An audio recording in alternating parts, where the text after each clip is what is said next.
Üç padişahlık devirde nemiş şuncha iqtidorli kishilar maydonga keladi?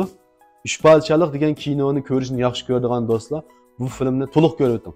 Siz qaysi personajni eng yaxshi ko'rsiz? Inkas ayolga uning ismini yoki rasmini qoldirib qo'ying.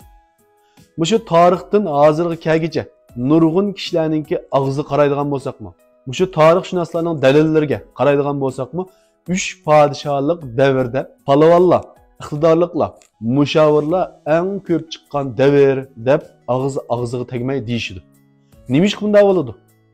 Chunki üç padişahlık devirde nurg'un buyuk arzuni qalbiga pukkan, ana shunday iqtidorliq boshqaruvchilar o'zininki egiligini yaratish uchun tarafdan qo'shin to'playdi, cho'ng ishlarni qilish uchun otlandi.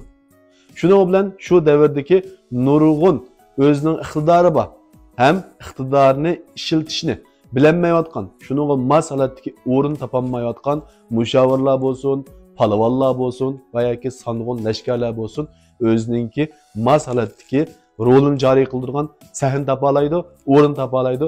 Shuning bilan biz kinoda ko'rgandek bir-birisidan qilishmag'idek palavonlar, mushavirlar, odamning aqliga sig'mag'idek aqlli, kuchli kishilar ro'yobga chiqadi. Demek ba'zi bir tadbirlarni biz ko'rsak hayron qolamiz. Nima degan aqlli kishilardir deb.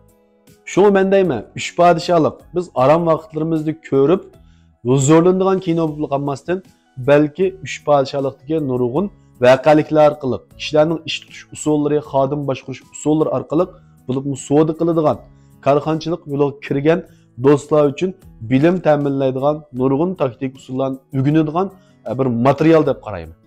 Şunu eğer sizlermi üç padişahlıktan teximi çoğunqurlap ügenmekçi bo'lib qolsanglar, bulupmu şu karxan başqurg'uchilar, savdo qilayotganlar, odam ishlatayotganlar, qo'lasida vakolatchisi bor. Vakolatchisini qanday boshqarishni bilolmayotgan do'stlar, 21-islar Qashqar shahrida biz üç padişahlık ve boshqarish tafakkuri, g'arbga sayohat ve boshqarish tadbiri temasida mushu davlatimizningki ikki cho'ng klassik asrini misal elib turib, shuningdeki ba'zi bir kishilarningki boshqarish usullarini naql keltirib turib, sizlarga boshqarish taktikalarni, odam yetaklash usullarini, qo'shin yetaklab korxonni, egilikni zo'raytish usullarini so'zlab beramiz.